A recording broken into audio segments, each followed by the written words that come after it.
Nakita ko na pumasok ang propeta sa isang kuweba at mula sa isang libingan ay kinuha niya ang isang bungo mula sa kalansay. May kasama pang mga buhok na kulay ginto ang bungo.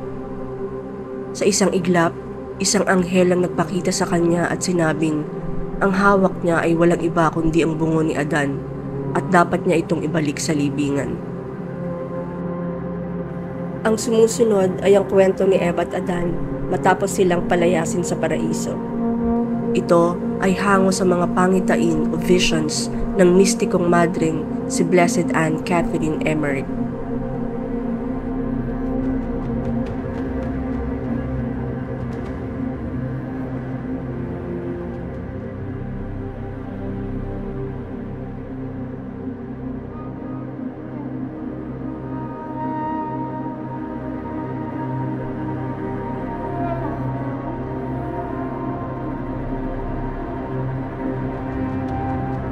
Matapos ang maikling panahon, nakita ko si Adan at si Eva na naglalakad na puspos ng kalungkutan.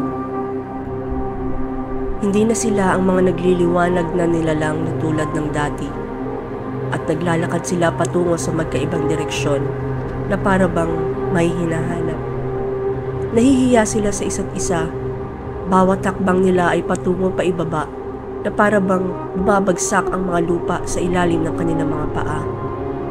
Dala nila ang kadiliman sa kanilang paglalakad. Ang mga halaman na kanilang dinadaanan ay nawawala ng kulay at nagkukulay abo, at ang mga hayop ay nagtatakbuhang palayo sa kanilang pagdating.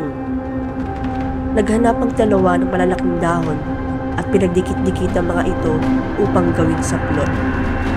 Sa kanilang kahihiyan, hindi sila naglalakad ng magkasama.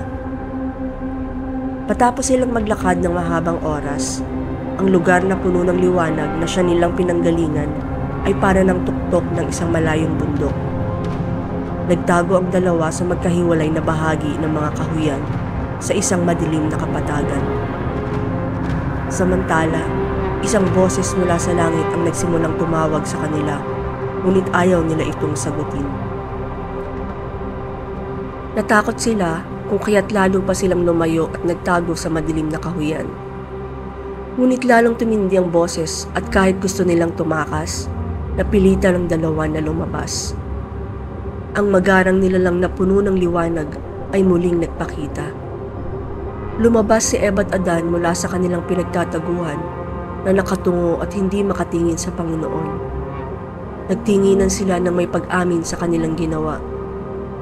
Pagkatapos, itinuro ng Diyos ang isang kapatagan na mas mababa pa kaysa sa lupang kanilang kinatatayuan.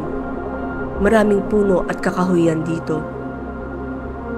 Nagsimula silang maglakad patungo rito at nang maabot nila ito, napagtanto nila sa unang pagkakataon ang katotohanan ng kanilang kalagayan at sila'y nagpakumbaba. Naghiwalay sila, lumuhod sa lupa at itinaas ang kanilang mga kamay sa langit habang umiiyak. Samantala, ang lugar ng paraiso ay parang isang ulap na patuloy sa pagtaas patungong kalangitan.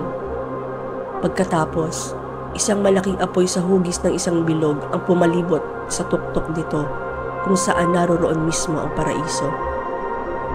Ang bilog na apoy ay galing sa langit at ngayon ay nagsisilbing tagabantay sa paraiso. Nakakalungkot isipin na si Eva at Adan ay nanatili lamang ng isang araw sa loob ng paraisong ito. Pagkaraan ng ilang sandali, napakalayo na ng paraiso sa aking paningin. Mukha itong isang itlog na nakalutang sa hangin sa ibabaw ng isang malinaw na tubig na naghihiwalay sa kanya mula sa lupa. Samantala, nakita ko si Adan at Eva na nagsimulang manirahan sa mababang lupang itinuro sa kanila ng Panginoon. Punong-puno sila ng kalungkutan at pagsisisi sa kanilang nagawang kasalanan. Pinayagan si Adan na magdala ng isang sanga ng puno ng olive mula sa paraiso at ito'y itinanim niya sa lupa.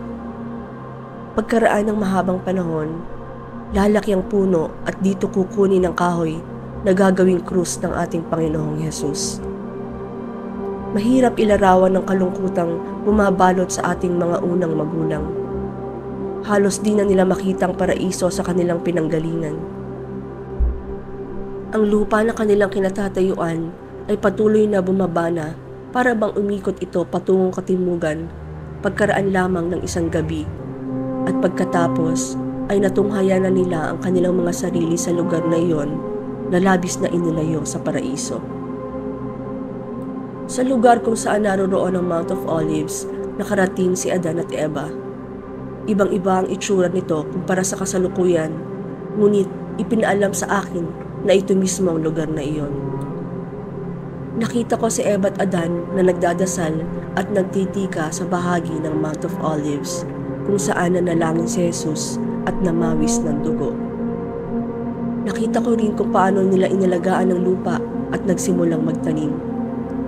Sa panahong iyon, ilan na ang anak nilang puro lalaki. Napuno ang dalawa ng pagkabahala at nagmakaawa sa Diyos Ama na biyayaan sila ng anak na babae, sapagkat ipinangako sa kanila ng Panginoon na ang punla ng babae ang siyang aapak at wawasak sa ulo ng ahas. Isinilang ni Eva ang kanyang mga anak sa mga itinakdang araw. Pagkaraan ng bawat panganganak, ilang bilang na taon ang iginugugol ng pamilya para magpenitensya. Pagkaraan ng 7 taong penitensya, ipinanganak ni Eva sa Crib Cave si Seth, ang batang ipinangako ng Diyos na magiging kapalit ni Abel ayon sa anghel na nagpakita kay Eva. Sa mahabang panahon, itinago si Seth sa loob ng kuweba na siya ring kuweba kung saan aalagaan si Abraham matapos itong isilang. Itinago si Seth dito sapagkat nais din siyang patayin ng kanyang mga kapatid tulad ng ginawa ni Cain kay Abel. Sa isa ko pang pangitain, nakita ko si Adan, Eva, Cain, Abel, dalawa nilang kapatid na babae at ilang maliliit na bata. Lahat sila ay nakadamit na yari sa balat ng hayop at may sinturon sa baywang. Ang damit pang babae ay malalaki na mayroong bulsa sa dibdib. Abot ito sa may kamay kung saan ito nakatali. Mas maiksi ang damit panlalaki na mayroon ding bulsa. Napakaganda at napakagaranting na ng pamilya sa kanilang kasuotan. Samantala, ang kanilang mga tirahan ay mga kubo na bahagyang nakalubog sa lupa at pinapalibutan ng mga halaman.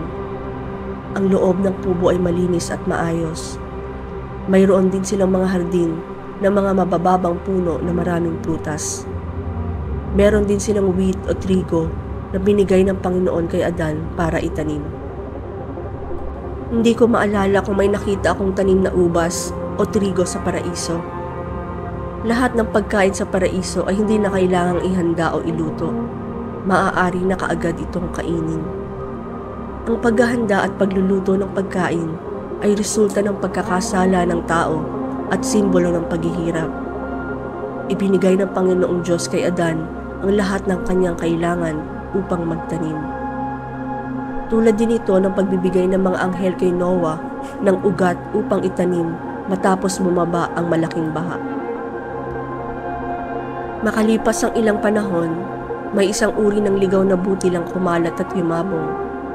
Kasama nito sa paglaki ang trigong itinanim ni Adan. Ang ligaw na butil na ito ay umabot sa silangan hanggang sa India at China kung saan nagkaroon na rin ng tao. Ngunit sa lupang tinutubuan ng ubas at pinaliligiran ng tubig, ang butil na ito ay hindi nabubuhay. Ang gatas ng mga hayop ang iniinom ng mga tao noong panahong iyon. Kumakain din sila ng keso na pinatuyo at pinatigas sa araw. Nakita ko na ang tupa ang madalas nilang pagkuhanan ng gatas. Inalok ni Adan ang pagkain ng mga nagsitakbuhan at nagsiliparang mga hayop papalayo upang muling mapalapit sa kanya. Nakita ko ang maraming ibon na nag-iikutan, mga maliliit na hayop na nagtatakbuhan, at kung ano-ano pang mga uri ng hayop na naglulundagan. Ang ama ang siyang ulo ng tahanan, at nakita ko na ang mga anak ni Adan ay may kanya-kanyang kubo kasama ang sariling mga pamilya. Kumakain silang sabay-sabay sa paligid ng isang mesang bato, at dito rin sila nagdadasal at nagbibigay pugay sa Diyos. Tinuruan ng Panginoon si Adan kung paano mag-alay. Si Adan ang siya ding pari sa kanyang pamilya. Si Abel at maging si Cain ay mga pari din.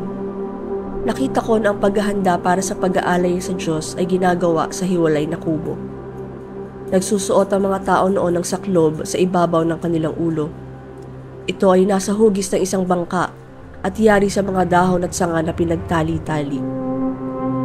Namangha ako sa kutis ng mga unang taong ito. Ito ay makinis na tulad ng sutla na manilaw-nilaw na parang ilaw. Ang buhok nila ay mapula na madilaw na parang ginto. Ang buhok ni Adan ay mahaba at mayroon siyang maikling balbas. Mahaba lalo ang buhok ni Eva, ngunit di naglaon ay tinatali na niya ito. Ang apoy ay galing sa langit at ibinigay ng Diyos sa tao. Nakita ko na ang apoy ay mukhang nakatago sa lupa. Tinuruan ng Panginoon ang tao kung paano ito gamitin. Gamit niya ang isang madilaw na bagay bilang baga nito. Sa simula, hindi talaga nila niluluto ang pagkain sa ibabaw ng apoy. Ang kanilang pagkain, katulad ng trigo, ay ibinababad nila sa init ng araw upang maluto. Tulad ng trigo, ibinibigay din ng Diyos ang iba't ibang uri ng halaman sa tao upang itanim at gawing pagkain. Sa lahat ng bagay, tinuruan ng Diyos ang tao upang mabuhay. Nung panahong iyon, hindi pa kumakain ng karne ang tao. Nangyari ito matapos patayin si Abel. Matapos kong makita ang lahat ng ito, nagkaroon ako ng isang bagong pangitain kung saan bumungad sa akin ang Mount Calvary. Dito, nakita ko ang isang propeta na tagapaglingkod ni Elias. Ang lugar noong panahong iyon ay puno ng mga kuweba at mga libingan. Nakita ko na pumasok ang propeta sa isang kuweba at mula sa isang libingan ay kinuha niya ang isang bungo mula sa kalansay. May kasama pang mga buhok na kulay ginto ang bungo. Sa isang iglap, isang anghel ang nagpakita sa kanya at sinabing ang hawak niya ay walang iba kundi ang bungo ni Adan at dapat niya itong ibalik sa libingan. Nang malaman ng mga tao ang kwentong ito ng propeta, sinimulang tawagin ang lugar na iyon na Calvary, nang ibig sabihin ay lugar ng mga bungo. Pagkaraan ng matagal na panahon, ipinako si Jesus sa krus na itinayo sa ibabaw mismo ng pwesto kung saan naroroon ang bungo ni Adan.